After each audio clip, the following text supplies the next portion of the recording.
Having completed Xenogears for the second time and uploading the whole playthrough of the game, I thought I would do a review of Xenogears and then give my opinion afterwards about the experience. So, for anyone that hasn't actually watched the videos, basically what the game is about is in the present there's a system called the Deus system which is trying to rebuild itself. But before I cover that, I just wanted to go through a couple of notes I posted here, which I think might be useful for anyone who may consider playing the game in the future. So basically, in the year 2001, mankind discover the Sohar, which pretty much looks like a monolith. Hint, hint, hint. 2001. And somehow they capture this thing called a wave existence, which comes from a higher dimension, some kind of intelligent force, which some perceive to be God. And also they learn that the Sohar is older than the universe, which seems completely illogical. So in the years to follow, which are mentioned quite a lot in the Xenosaga series, because the Xenosaga series covers that part of history, whereas Xenogears is a few thousand years after the Xenosaga series finishes. So they do tests on this Sohar, and something goes wrong. No, that's it. Later on, they what they do is they connect the Sohar to this artificially intelligent, powerful machine, that a destructive machine called the Deus. It makes nuclear bombs look like people farting, and something goes wrong, and it blows up the planet. And the people that the people who built it freak out, and they decide to dismantle it, and they put it onto this ship called the Eldridge, which is 100 kilometers long and 42 kilometers wide. So we're talking one big ship, and it gets sent off to a planet to be dismantled. But on the journey, Deus becomes aware of what's happening, and so it takes over the ship, and they refer to it as something else I can't remember now. I'm just going from memory. And the captain tells the people to leave, but the Deus decides none shall live, and blows up all the spaceships as their escape pods as they're trying to escape. And so the captain blows the ship up. And throughout the game you learn that, for instance, the Babel Tower is actually the hull of the ship, and the main part of the ship is sunk in the sea. And for some illogical reason, 10,000 freaking years later, all the equipment is operational. Now, the main part of the game seems to be about the relationship between Faye and Ellie, or Faye is also called Lacan and Kim. But for some reason, he seems to he seems to remember the memories from past lives, which is a bit weird. But you see, unlike Miang, because there were two people that were created by the Deus system, or Academy, and that was Miang and Ellie. Now, Abel, which is another one of Faye's previous lives, was the only person of the Eldridge to survive. And for some reason, the Deus system or Academy, whatever, decided to create Ellie, and she was there to look after him. And it created Miang, and from Miang, all the women in the world had the same genetic structure. So when Miang died, her memories and what have you transferred to the nearest female. And so she continued for 10,000 years, and so she has 10,000 years of history. Then with Faye and Ellie, it's slightly different, because there seems to be a gap, sometimes of hundreds of years, where they would return and they would have the memories of past lives but not know why. Then the Deus system created Cain and the Gazelle ministry. I mean, Cain, Abel, come on, but biblical terms. And basically, they tried to kill Abel, and Ellie, is it, no, it's me. Yeah, that's it. Yeah, Ellie basically protects him, and so anyway, yeah, if you've watched it, you'll see that there are different events that occur through the time up to the present time in the game, where these two countries fight, nuke each other, or shit, or shit goes down, and like you got Kim. He created Emeralda from the nanotechnology because he believed that mankind would disappear because of the radiation poisoning to the reproduction. So he created that. And so we get to the beginning of the game where we learn about Faye. And Faye is in some small little village really happy. And something happens and the whole village gets blown up and he has no idea. And big spoilers by the way, we later learn out that Faye in his past life as Lacan went to the Sohar and he tried to, I don't know, connect with it, resonate, whatever it did, and it split him into two people. Now the first one was Graph, the seeker of power, and the second one was the It. And if you know anything about Sigmund Freud's theories on the mind, he believed that at a certain point in the child's development, the mind splits from the conscious to the subconscious, and the subconscious section. Let me just have a little drop of water. It's annoying when you've got phlegm at the back of your throat. And the subconscious was called the id. And the id would split off again to form the ego. So you had the id, which is the childlike part of us that wants anything they want. The ego, which is the part where it's saying, you must be crazy, what are you thinking?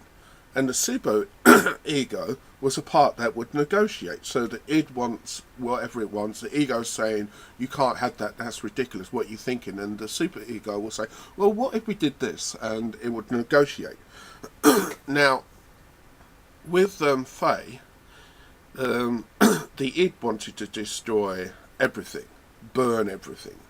Because, you'll find out when you play the game. I'm not going to tell you the whole plot, otherwise there's no point. But then you had what they called the coward, which was the the coward really was the ego.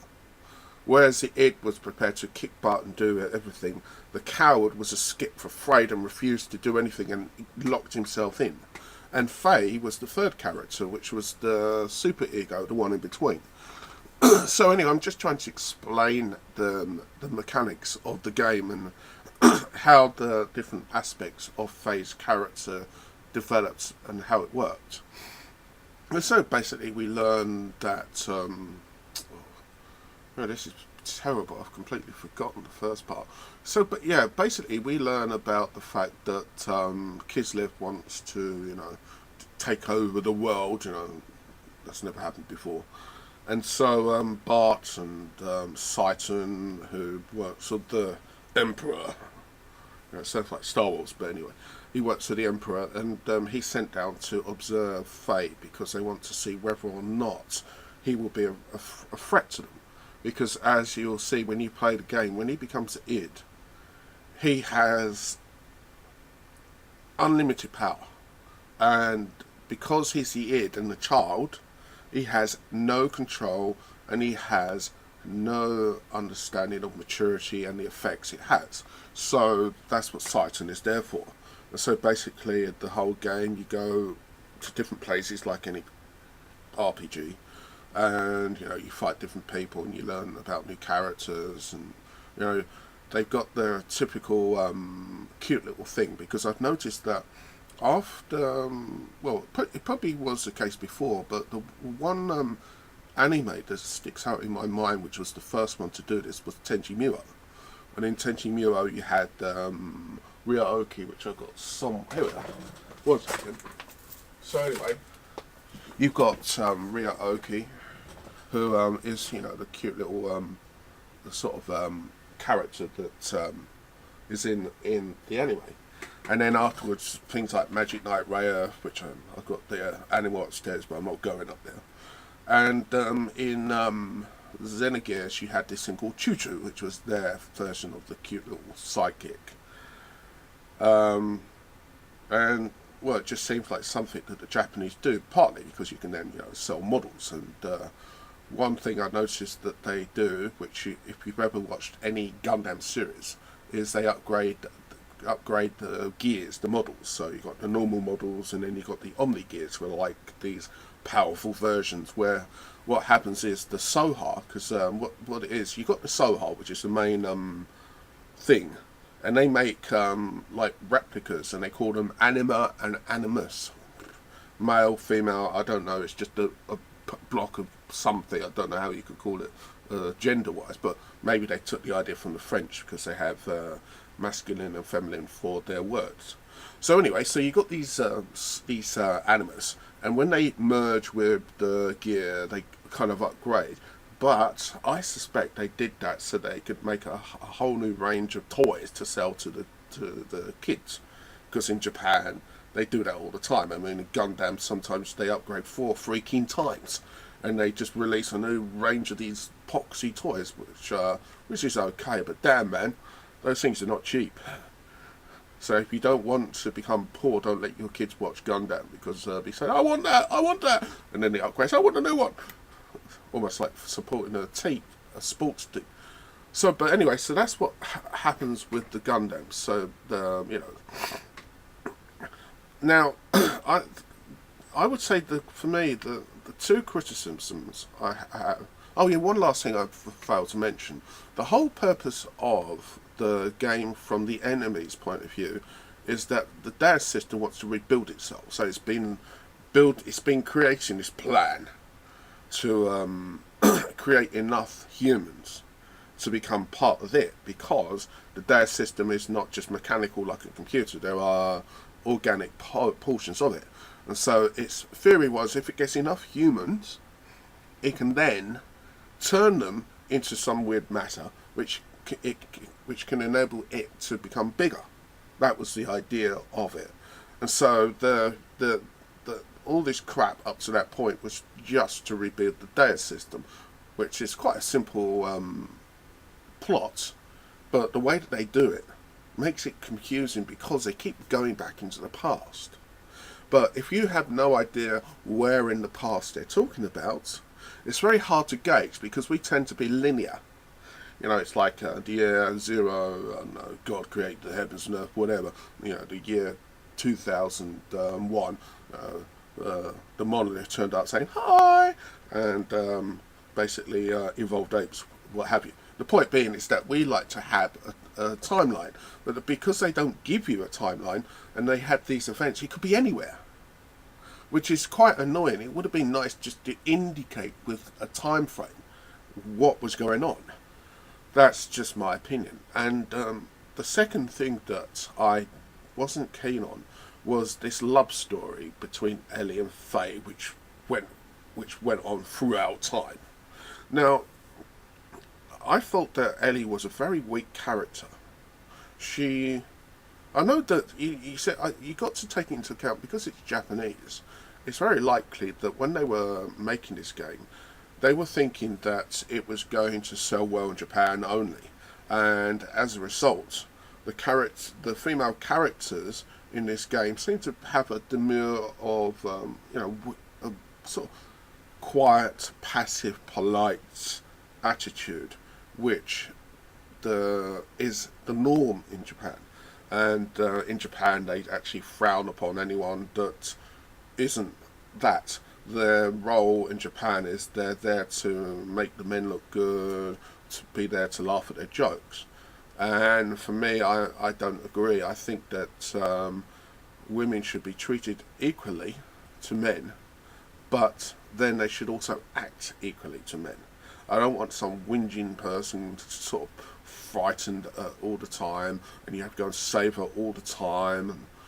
And another thing I noticed that in this game, and also in Xenogears, in Final Fantasy VIII, it kind of tells us something about the mentality of the people that made it. because in both games, the female character, the main one, was basically double-crossed the main character 2-3 times.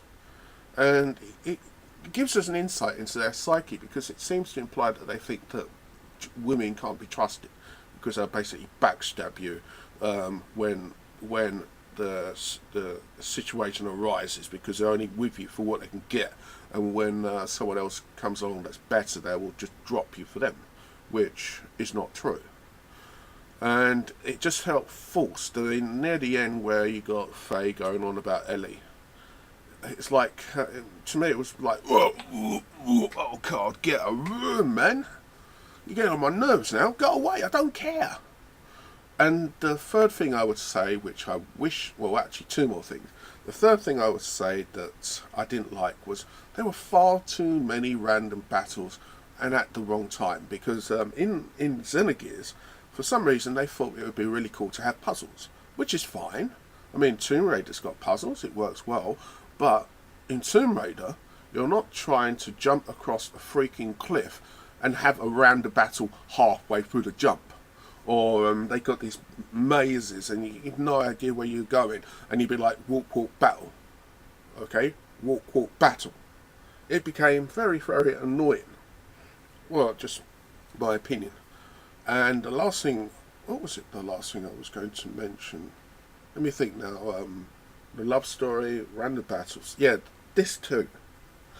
I thought that they cut this too short. It seemed to me as if the budget was cut.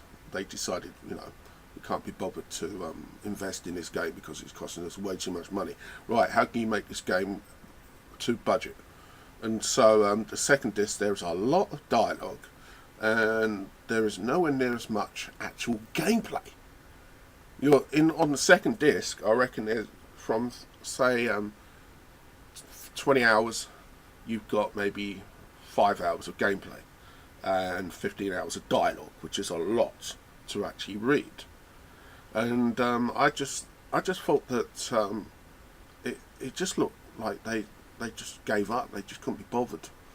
And that's why I would like to see a remake of this game, but with the second disc expanded out so that it actually had a similar amount of gameplay as the first disc, because the first disc is about 80 hours and the second disc is 20, and there's a lot of reading. And in the second disc you find out about the Deus system, and the fact that it wants to become whole again and go back into the stars, and I don't know what it wants to do when it gets there, because there's no indication of what the purpose of doing that. It's like, I'm going to rebuild myself and we're going to go into space. Yeah, great idea. Well, what would have happened if it achieved its goal? Would it have got into space saying, well, yeah, I'm complete, yeah, now what do I do in my life? I haven't really thought this through properly, have I? But I would like to see that done well. What I would like them to do is to keep the continuity, because in Xenosaga 1, 2 and 3, that is actually part of the Xenogears universe. So, because Xenosaga 1, 2 and 3 have already been made, change Xenogears slightly so it continues with the Xenosaga series, because then all you have to do is make Xenosaga 4 or Xenogears 4 Part 4 and Part 6, and you had the whole series. There's no need to remake them all over again, because the graphics in Xenosaga were great in my opinion. I'm sure some of you are saying, oh, they look like crap, they're on the PlayStation 2. Well, guess what? I like them. And guess what? I don't care. So anyway, this is just my quick review of the game. I would say it was okay. I mean, get rid of the random battles, ignore that, because you've got to remember that it was just a standard staple for RPGs to have random battles, and they had a lot, and it could be frustrating. I think my frustration became greater when I actually played the game and recorded it, was because I did not want to have too many random battles in the playthrough of the game. because I did not want to bore everyone with, say, 20 minutes of gameplay footage and 10 minutes of battles. I wouldn't want to watch it, and I sure as hell don't think anyone else would. So that's probably why I get very angry, because I just I'm trying to make the best recording I can, and every flipping 2-3 seconds sometimes you got to run a battle, and I've yet to learn how to use the editing software well enough to learn how to cut them out. I mean, I got Pinnacle, but I loaded it up and I just scratched my head because I had no idea what I could do with it. But maybe in the future, then I can get rid of those, and maybe I'll just calm down and not become so angry over such trivial things. But the story I thought was interesting because it seemed to me like they took the what was it, Dr. Zhivago, because in Dr. Zhivago, the film, you've got this love story and you've got the Russian Revolution occurring in the background. But if you combine that with, say, Gundam, where, you know, everyone's freaking 14, but, you know, in this, they're slightly older. But if you combine those two, you've got Xenogears. The story itself was interesting. I mean, there's a lot of backstory that's actually more interesting than what's in the game, which is slightly sad, but it gets you to want to go and find out more.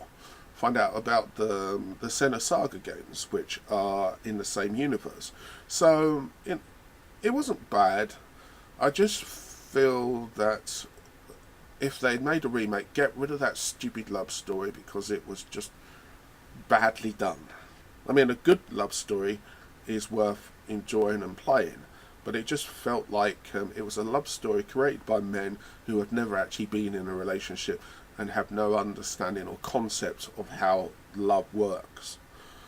But would I suggest you play it?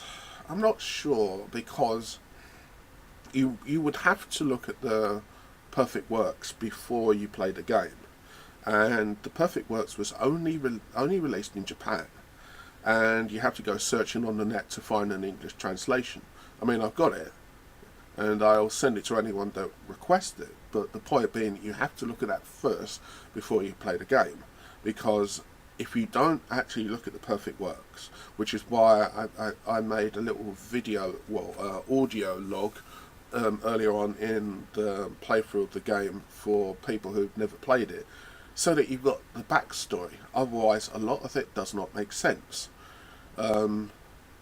So, is it worth playing? I would say definitely go and get it, but don't spend too much, because I paid £45 for the game, and it's not worth that much. I mean, I could sell it and get exactly what I bought it for, but that's not the point. The thing is that it's okay. It's a good little game, but look at the Perfect Works before you play the game, otherwise you'll be confused. But anyway, that's my review of Xenogears. I hope you enjoy it, and I'd love to get your feedback and questions, because there may be something that I've forgotten in my review of it, because there's a lot to cover. I mean, the Perfect Works is about 300 pages, so that should give you a clue. Anyway, I shall speak to you another time. Bye bye.